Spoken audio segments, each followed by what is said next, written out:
I guess ये video बहुत कोई को ट्रिगर करने वाला है, तो इससे अच्छा रहेगा कि आप उसको देखो ही मत, स्किप कर दो।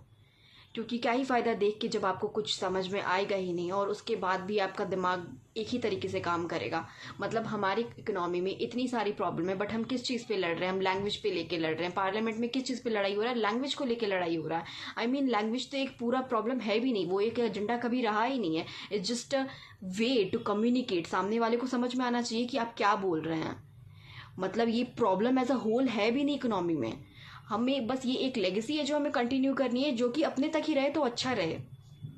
इतने सारे प्रॉब्लम है, आप उस चीज़ पे क्यों नहीं ध्यान देते हैं? इस कंट्री में प्रॉब्लम ही प्रॉब्लम है। एजुकेशन, हेल्थ सिस्टम, पॉलिटिक्स, उसके बाद फिर फैसिलिटीज़, इंफ्रास्ट्रक्चर, हर एक चीज़ में आप किसी भी सेक्टर में जाएंगे तो प्रॉब्लम दिखेगा। अनएम्प्लॉयमेंट सबसे बड़ा मेजर फैक्टर, पॉवर्टी, मतलब ये सारे जो हैं वो एक्चुअल प्रॉब्लम है हमारे इकोनॉमी में। और इन सारी चीज़ों पे असलियत में बात होनी चाहिए। ये सारे हैं जिस पे आप मुद्दा बना सकते हैं, एजेंडा बना सकते हैं, जिस पे आप एक्चुअल बात करते हो। और ये जो एक्चुअल प्रॉब्लम है, बट इसको छोड़ के हम किस चीज़ पे लड़ रहे हैं? हम लड़ रहे हैं लैंग्वेज के ऊपर कि हमें ये लैंग्वेज पे बात करनी चाहिए, वो लैंग्वेज पे बात करनी चाहिए, ये हमारी तो ऑफिशियल लैंग्वेज है ही नहीं कंट्री की। मतलब इसको छोड़ के और हम किस पे बात कर रहे हैं? हम रिलीजन्स पे बात कर रहे हैं, कास्ट पे बात कर रहे हैं, क्रिट पे बात कर रहे हैं। मतलब ये सारी चीज़ पे बात हो रही है। सेफ्टी, उस पे बात नहीं हो रही है। रेप, मर्डर, किडनैपिंग, इस पे बात नहीं हो रही है, जो कि एक्चुअल पॉइंट है बात करने के लिए। किस पे बात हो रहा है? फालतू चीज़ों पे बात की जा रही है। एक बंदा ड्रम पे मिल गया, उस पे बात की जा रही है। इतने सालों से जब सारे के सारे, इससे पहले भी हुआ था, सेम केस हुआ था जिसमें लड़कियों को ड्रम पे डाल दिया गया था, उसमें कुछ नहीं हुआ था। आई गेस उसमें कोई सुनवाई भी नहीं, कुछ भी नहीं, पता ही नहीं चल पाया था कि कौन ऐसा किया। एक चीज़ पता चल गया तो उसको लेकर मुद्दा बनाया जा रहा है। और कहाँ अभी एक अलग ही आई गेस हैशटैग चल रहा है कि men are not safe. Men को, आदमियों को डर लग रहा है बेसिकली। मतलब मेरे को एक्चुअली में समझ में आता है कि ये जो आदमी है ये कितने इंटेलिजेंट और कितने दिमाग है। मतलब इनका सोचो 4-5 केस ऐसा हुआ, 10 केस, अच्छा राउंड फिगर कर लेते हैं, 10-20 केस ऐसा हुआ, और उनको समझ में आ गया कि नहीं भाई ये जो है खतरा है, शादी ब्याह नहीं करना चाहिए, औरत जो है वो डेंजरस है भाई, ये सॉरी सबसे दूर रहे तो अच्छा है। बट मेरे को ये नहीं समझ में आता कि लड़कियां कितनी बड़ी चूत होती हैं कि इतने सालों से, आई मीन इतने सालों से जो ऐसा होते आ रहा है, डावरी हो गया, डोमेस्टिक वायलेंस हो गया, मर्डर, रेप, किडनैपिंग हो गया, और फिर भी बहन की समझ नहीं आ रहा है, फिर भी उनको शादी करना है। फिर भी they mention it like not all main. उनका हैशटैग चलता है नॉट ऑल मेन। मेरे हिसाब से बहुत सारी ऐसी चीज़ें हमारे कंट्री में जो एक्चुअली इम्पोर्टेंट रखती है और जिस पे हमें सबको बात करना चाहिए, बट कोई इस चीज़ पे एग्री नहीं करता है। सबको लगता है ये डिबेट है, आर्ग्यूमेंट है, ऐसा है वैसा है, क्योंकि सबका रहता है ना कि हाँ भाई मेरा तो चल रहा है तो हम दूसरा का क्यों देखें। अरे इतने इतने सारे टैक्स ले रहे हैं आपके कंट्री वाले, आपके कंट्री के लोग इतने इतने सारे टैक्स भर रहे हैं। अगर आप एक नॉर्मल आदमी हो, जो आप नॉर्मल अगर टैक्स नहीं, इनकम टैक्स नहीं पे करते हो, बट फिर भी आप जीएसटी पे कर रहे हो, तो आपका ऑब्वियसली, हम अगर अपने बारे में देखें तो भाई मेरे पास तो कोई प्रॉब्लम नहीं है, बहुत सही है, हम नहीं बात करेंगे। बट तो फिर ऐसे बात कैसे होगा? फिर ऐसे कैसे चलेगा? तो और ज़्यादा बढ़ावा मिलते जाएगा। आई मीन जो अभी इतना बड़ा हादसा हो गया, इतने सारे कंट्री में जो हादसा हो रहे हैं, उस पे उसका उसका कौन रिस्पॉन्सिबिलिटी ले रहा है? कोई ले रहा है? फालतू में बस एजेंडा ले रहा है कि हाँ भाई हिंदू मुस्लिम कर लो। मतलब हर एक आदमी जो है इनको, मतलब एक्चुअल रीज़न छोड़ के वो सब चीज़ पे बात करे जिन पे उनको बात करना चाहिए। या लोग घूमने जा रहे हैं और वहाँ पे उनको गोली मार दिया जा रहा है, और उसके लिए हम, मतलब कि काउंटर अटैक में हम क्या कर रहे हैं? हम एजेंडा उठा रहे हैं, हम फालतू में बहस कर रहे हैं, हम ये बात को उठा रहे हैं अब कि हिंदू मुस्लिम हिंदू मुस्लिम हिंदू मुस्लिम इतना प्रॉब्लम है।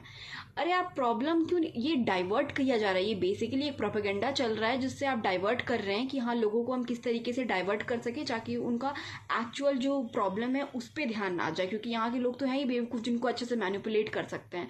आपकी कंट्री की सिक्योरिटी सिस्टम इतनी कमज़ोर है कि बाहर देश से लोग आ जा रहे हैं और आके आपके ही देश के लोगों को गोली मार दे रहे हैं, और आप बदले में अपनी सिक्योरिटी सिस्टम को ब्लेम करने के अलावा आप ये बोल रहे हो हिंदू मुस्लिम कर रहे हो। और यहाँ के लोग भी वैसे ही हैं कि सिक्योरिटी सिस्टम पे उंगली उठाने के बदले वो भी हिंदू मुस्लिम करके लड़ रहे हैं। अरे एक नॉर्मल आदमी जो होता है ना, नॉर्मल आदमी, वो कभी लड़ाई नहीं चाहता है, चाहे वो किसी भी कंट्री के लोग हो। एक नॉर्मल आदमी हमेशा पीस ही चाहता है, क्योंकि प्रॉब्लम सबसे ज़्यादा उसको ही होता है। जो बड़े वाले होते हैं ना, ऊपर वाले, वो तो देश छोड़ के भाग रहे होते हैं। इतने सारे मिनिस्टर्स हैं या फिर जितने पॉलिटिशियंस हैं या फिर इनके इनके बच्चे हैं या यहाँ पे इनकी फैमिली रहते हैं, सारे विदेश में रहते हैं। चाहे वो ये कंट्री हो या वो कंट्री हो, सबके बाहर रहते, तो उनको कोई प्रॉब्लम ऐसे भी नहीं होती है। प्रॉब्लम उनको होती है, बीच वाले को होती है, नीचे वाले को प्रॉब्लम होती है। वो असली में सफ़र कर रहे होते हैं। तो आप वापस जाके उसी चीज़ को कर रहे हो, ठीक है, वो कंट्री डिसीजन है, आप कुछ भी लो, वॉर करो, लड़ाई करो, ठीक है, बट अपना ब्लेम भी एक्सेप्ट करो कि आपकी सिक्योरिटी सिस्टम इतनी ख़राब है। क्योंकि कोई ना कोई बेस्ट होगा, आज आप बेस्ट हो तो कल कोई और बेस्ट होगा, ठीक है। आप जैसा करोगे, आप वापस जाके लड़ाई झगड़ा करोगे, जो भी करोगे, वो अगले जाके, आगे टाइम पे जाके, आज कोई और आया है, कल कोई और आएगा, कोई और आएगा, कोई और वैसा ही करके जाएगा। ये समझना बहुत ज़्यादा इम्पॉर्टेंट है कि हम अच्छे से रहें, ठीक है, हम सेफ्टी से रहें। क्योंकि कल वो बेस्ट है तो कल उससे भी कोई और आएगा जो उससे भी ज़्यादा बेस्ट होगा और ज़्यादा मास्टरमाइंड होगा और ज़्यादा प्लान के साथ आएगा। तो हमें क्या करना है, हमें अपनी सिक्योरिटी सिस्टम टाइट करनी है। ये नहीं कि भाई रास्ते तो बहुत सारे होते हैं, कभी भी कोई घुस के आ जाए, इसका मतलब आपकी सिक्योरिटी इतनी ख़राब है कि आपके देश में ऐसा हो जा रहा है। उस चीज़ को रोकने के बदले आप हिंदू मुस्लिम करके बैठ रहे हो, और यहाँ के लोग भी ऐसे ही है जिस चीज़ को सपोर्ट कर रहे हैं और उस चीज़ पे लड़ रहे हैं। मतलब मैंने देखा कि बहुत सारे वीडियोज़ में ऐसे लोग थे, लड़के थे, जो बोल रहे थे आप हमें दीजिए राइट दीजिए, मैं मोदी को बोलना चाहता हूँ, हमें राइट दीजिए, हम जाते हैं और उनको पूरा मार के आएंगे या मर के आएंगे। I mean such A nonsense thing. इतना तुम इस चीज़ पे बोल रहे हो, ठीक है, अच्छी बात है, बोलो भाई, सही बात है, इतना बड़ा हादसा हो गया देश में, बट जो एक्चुअल प्रॉब्लम, उस पर क्यों नहीं बोल रहे हो? रेप, मर्डर, इतना सारा किडनैपिंग हो रहा है, उस पर क्यों नहीं बोल रहे हो? अनएम्प्लॉयमेंट जो हो रहा है, उस पर क्यों नहीं बोल रहे हो? अनइक्वालिटी इतने देश में, उस पर क्यों नहीं बोल रहे हो? अपने अंदर जब झांक के लोग देखेंगे ना, तब उनको समझ में आएगा कि दूसरों को देखने से अच्छा है कि हम अपने अंदर देखें, क्योंकि हमारे पास ही बहुत ज़्यादा जो है वो प्रॉब्लम है और फॉल्ट है, और वो पहले से, जो कि उसको ठीक करना ज़्यादा इंपॉर्टेंट है देन कि किसी और को देखना और बोलना कि हाँ भाई वो क्या प्रॉब्लम है। अभी जो हमारा आरसीबी जीता, बहुत अच्छी बात है, 18 साल के बाद, जितने भी साल के बाद जीता, बहुत अच्छी बात है, बट स्टेम्पेड पे 10-11 लोग मर गए, और कितने सारे लोग, आई गेस 15-20 लोग जो हैं, 20 से ज़्यादा ही लोग जो हैं वो हॉस्पिटल में एडमिट है। मतलब कि ऐसा सिक्योरिटी सिस्टम आ गया। हम, मेरे को लगता है कि पिछले साल जो है क्राउड था वो third I guess 3x crowd था, इसके मुकाबले 3x क्राउड था लास्ट ईयर। बट फिर भी वहाँ का जो था सब कुछ मैनेज हो गया था, किसी को कोई प्रॉब्लम नहीं हुआ था। बट यहाँ का सिक्योरिटी सिस्टम इतना गंदा, आपकी कंट्री का सिक्योरिटी सिस्टम इतना गंदा, हमारे कंट्री का सिक्योरिटी सिस्टम इतना गंदा। मतलब छोटी छोटी चीज़ों में इतनी चीज़ चले जा रहे हैं, लोगों की जान ऐसे जा रही जैसे उसका कोई वैल्यू ही नहीं है। जब आप इस सारी चीज़ पे बात करोगे ना, तब आपको पता चलेगा कि ये सारी चीज़ जो है वो एक्चुअल प्रॉब्लम है।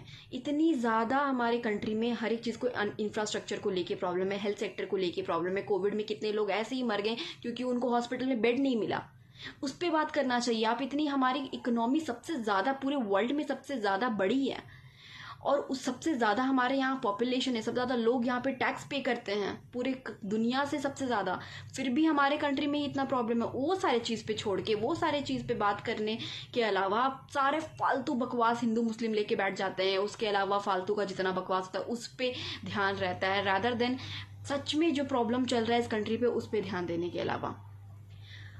इतने सारे लोग का जान चला गया, मतलब आदमी इस कॉलेज में बैठे हुए हैं, हॉस्टल में हैं, और प्लेन उसके ऊपर क्रैश कर जा रहा है। 240 से ऊपर लोग मारे गए हैं, और ये सोच के भी लग रहा है कि मतलब एक होता है रूह कांप जाना, वैसा लग रहा है। और ये सारे लोग मरने के बाद 1 करोड़ रुपए, क्या पैसे देने से लोग वापस आ जाएंगे? नहीं आएंगे। मेरे को ये नहीं समझ में आता है कि कोई मेरे को मतलब आके नहीं बोल सकता है कि वो प्लेन सही सलामत था, और वो जब सब कुछ सही सलामत था वो उड़ा, और उड़ने के बाद उसमें कुछ प्रॉब्लम आ गया और उसके बाद फिर वो क्रैश हो गया। बिल्कुल भी नहीं। उसमें पहले से कुछ प्रॉब्लम होगा, ये पहले से चेक नहीं किया गया, देखा नहीं गया, क्योंकि ऐसा हो ही नहीं सकता है कि नया प्लेन में ऐसा कुछ हुआ होगा और वो क्रैश हो गया। बिल्कुल नहीं, उसमें पहले से कुछ प्रॉब्लम होगा और तभी जाके वो इतना बड़ा हादसा हुआ। देखो ये नहीं समझ में आता है कि जब, अगर कोई जो भी चेक करने के लिए नीचे जो भी XY रहते हैं चेक करने के लिए, जब उनको 0.5% भी डाउट है, 1% तो बहुत दूर की बात है, 0.5% भी डाउट है कि इसमें कुछ प्रॉब्लम है, हम उसको टेक ऑफ नहीं होने देंगे। इतने सारे लोगों की जान जो है उसके साथ खेल नहीं सकते हैं। तो ये सारी एक्चुअल है, ये है सेफ्टी इस कंट्री की, ये सारे एक्चुअल प्रॉब्लम है जिस पे लोगों को बात करनी चाहिए। बट ये सब छोड़ के हिंदू मुस्लिम नॉर्मल चीज़ पे मतलब मेरे को नहीं समझ में आता है कि क्या फ़र्क पड़ता है। हर एक जो नॉर्मल आदमी होता है ना, वो हमेशा पीस ही चाहता है, चाहे वो किधर का भी आदमी हो, किसी भी कंट्री का आदमी हो, कोई भी नॉर्मल आदमी हो, ठीक है, वो पीस ही चाहता है। तो नॉर्मल चीज़ों पर हम बात करें तो अच्छी बात है। सब कोई सोचता है कि अरे छोड़ो भाई, ये सब तो डिबेट वाली बात हो गई, लड़ने वाली बात होगी, हम इस पर क्या ध्यान दें। बट अगर सबको यही सोचेगा तो फिर क्या बात होगा। आप हर एक आदमी जो है वो जीएसटी पे करते हैं, वो टैक्स पे करते हैं, चाहे वो किसी भी फॉर्म पे हो, वो जीएसटी के फॉर्म पे हो, एंटरटेनमेंट टैक्स हो, सर्विस टैक्स हो, किसी भी नाम पे हो, लेकिन आप हर एक आदमी जो है वो टैक्स पे करते हैं। और अगर हम अपनी बात देखें तो हम तो सारे बहुत सही हैं, हम खुश हैं, सब कुछ सही है। तो हम हर एक आदमी जब अपना देखने लगे तो फिर कोई बात करेगा ही नहीं। अगर आप जब कंट्री एज अ होल देखोगे तब आपको समझ में आएगा कि कितनी प्रॉब्लम है, कितनी बेरोजगारी है इस कंट्री में। उस चीज़ पे बात करनी चाहिए, उस पे छोड़ के मतलब आप बाकी सब चीज़ पे बात कर, इंसान की तरह सोचोगे ना, एक एज अ ह्यूमन बीइंग एक तरह सोचोगे, ना कि हम हिंदू हैं, हम मुस्लिम हैं, या फिर हम सिख हैं, या कुछ भी हैं। जब आप ये सब हटा के एक नॉर्मल ह्यूमन बीइंग की तरह सोचोगे ना, और ह्यूमैनिटी को सबसे आगे रखोगे, तब आपको समझ में आएगा कि हर एक लोग जो है वो सफ़र कर रहे हैं, चाहे वो इधर के लोग हो या उधर के लोग हो। और ऊपर वाले जो लोग होते हैं ना, उनको प्रॉब्लम नहीं होती, वो हमेशा याद रखना। नीचे वाले जो होते हैं वही सफ़र कर रहे होते हैं। और ये बात नहीं कि अरे हम नीचे नहीं है तो हम क्यों बात करें, हम तो भाई ठीक है, ऐसा काम नहीं चलेगा। आप सबको बोलना पड़ेगा, क्योंकि एक आदमी के बोलने से कुछ नहीं होगा। मुझे इस पे वीडियो बनाना भी नहीं था, बट ये सोच के होता है ना, रूह कांप जाता है कि इतने सारे 200 से ऊपर आदमी जो हैं वो मर गए एक क्रैश में। वो वीडियो देख के वो आंख से ऐसा जाता नहीं है, ऐसा अगर आप देखोगे तो वो ऐसा निकलेगा नहीं कि उतने सारे लोगों की जान, वो कहाँ घूमने वाले थे, कहाँ जाने वाले थे। और आई फील वो लंदन जा रही थी, तो उसमें कोई भी ऐसे लोग नहीं होंगे। मेरे को लगता है कि वो सारे ही जो होंगे वेल सेटल्ड होंगे अपने लाइफ में, और उनके लिए ज़्यादा पैसा इंपॉर्टेंट नहीं रखता होगा। I feel may be okay fine रखता होगा, बट स्टिल आप जान जा रहा हो, उसके बदले पैसा दे रहे हो, वो मेरे को नहीं चाहिए। मेरे को इंसान ही चाहिए वापस। कितने कोई के बच्चे, पेरेंट्स सारे उसमें होंगे, वो सब अगर आप जब सोचोगे ना, तो वो एक अलग ही ट्रॉमा है। ये नहीं कि आपके साथ नहीं हुआ है तो वो कोई बात नहीं है। मतलब ये सोच के ही अगर आप सब देखोगे तो आपको लगेगा कि ये क्या है, मतलब it's just so big and एकदम अनरियलिस्टिक है ये। तो इस पे ध्यान रखो, और हमें उस चीज़ को लेके अपने मतलब कंट्री की जो एक्चुअल प्रॉब्लम है, सेफ्टी है, सिक्योरिटी, उस पे रखना चाहिए। हेल्थ सिस्टम इतना ख़राब है, जैसे मैंने बोला कि कोरोना के टाइम पे इतने लोग ऐसे ही मर गए क्योंकि बेड नहीं था हॉस्पिटल में। क्यों नहीं है हमारे हॉस्पिटल में बेड, हमें उस पर ध्यान देना चाहिए ना। सारे लोग टैक्स पे करें, जैसे मैंने कि पहले भी बोला कि इतने सारे लोग टैक्स पे करें, चाहे वो किसी भी फॉर्म पे हो, वो जीएसटी हो या फिर सर्विस टैक्स हो या फिर एक्सरसाइज टैक्स हो, कुछ भी टैक्स हो, इनकम टैक्स हो, इतने सारे लोग पे कर रहे हैं। सबसे बड़ी इकोनॉमी है हमारी, सबसे ज़्यादा पॉपुलेशन है इस कंट्री में, फिर भी यहाँ पे इतने प्रॉब्लम है। अगर इतना कुछ होने के बाद भी आप अपने बच्चों को कभी भी गवर्नमेंट हॉस्पिटल में नहीं भेजोगे। अगर आप इमरजेंसी में हो, आपको सर्जरी में जाना है, बहुत मेजर इशू है, बट फिर भी आप गवर्नमेंट हॉस्पिटल में नहीं जाओगे, बोलोगे मरने से तो अच्छा है कि मतलब कि इससे अच्छा तो होगा कि हम मर ही जाएँ, ठीक है, ना कि गवर्नमेंट हॉस्पिटल जाएं। क्योंकि गवर्नमेंट हॉस्पिटल जाना मतलब कि आप जानते हो क्या कंडीशन है। प्राइवेट स्कूल में कोई अपने बच्चे को यहाँ पे इतना पैसा देने के बाद भी हर एक पेरेंट्स जो है वो चाहते हैं कि मेरा बच्चा जो है वो प्राइवेट स्कूल में पढ़े। कोई भी गवर्नमेंट स्कूल में भेजता है अपने बच्चों को, जो कि बहुत नीचे वाले होते हैं, जिसके पास पैसा नहीं होता है, वही भेजते हैं बस गवर्नमेंट स्कूल में। ये हालत है गवर्नमेंट स्कूल का। कॉलेज में सब जाना चाहेगा, गवर्नमेंट कॉलेज में सब जाना चाहेगा। क्यों? क्योंकि 4-5 कुछ पॉपुलर कंपनीज आ जाते हैं, प्लेसमेंट हो जाती है, तो उसके लिए सब जाना चाहेगा। बट क्या कोई एक नॉर्मल पेरेंट्स अपना बच्चा को स्कूल भेज सकता है, गवर्नमेंट स्कूल भेज सकता है? नहीं भेज सकता है, क्योंकि वो उसकी कंडीशन ही इतनी ख़राब है। वो वही लोग जाते हैं जो कि सबसे नीचे वाले होते हैं, जो कि अपने बच्चों को नहीं भेज सकते हैं प्राइवेट कॉलेज में, प्राइवेट स्कूल्स में। वो वही लोग जाते हैं, वही लोग गवर्नमेंट स्कूल में जाते हैं, वही लोग गवर्नमेंट स्कूल में पढ़ पाते हैं, जो कि आप जानते हो उसका कैसा कंडीशन। एक नॉर्मल आदमी जो भी रहेगा वो कभी गवर्नमेंट स्कूल में क्यों, हम इस पे क्यों नहीं बात करते हैं? इस पे बात करना चाहिए, ये इंपॉर्टेंट चीज़ है। लेकिन इस पे छोड़ के लोग सब चीज़ें बात करेंगे। हर साल इतने लाखों करोड़ों लोग जो होते हैं वो ग्रेजुएट होते हैं, लाखों करोड़ लोग जो होते हैं एमबीए करते हैं, बट कहाँ है जॉब अपॉर्चुनिटी? है इस कंट्री में? है? अवेयरनेस ही नहीं है, लोगों को पता ही नहीं होता कि कब कौन क्या कर रहे होते हैं। वो सब छोड़ के हम बाकी सब चीज़ कर रहे हैं, हिंदू मुस्लिम लेके हम उस पर झंडा गाड़ रहे हैं, बस उसको लेके लड़ रहे हैं।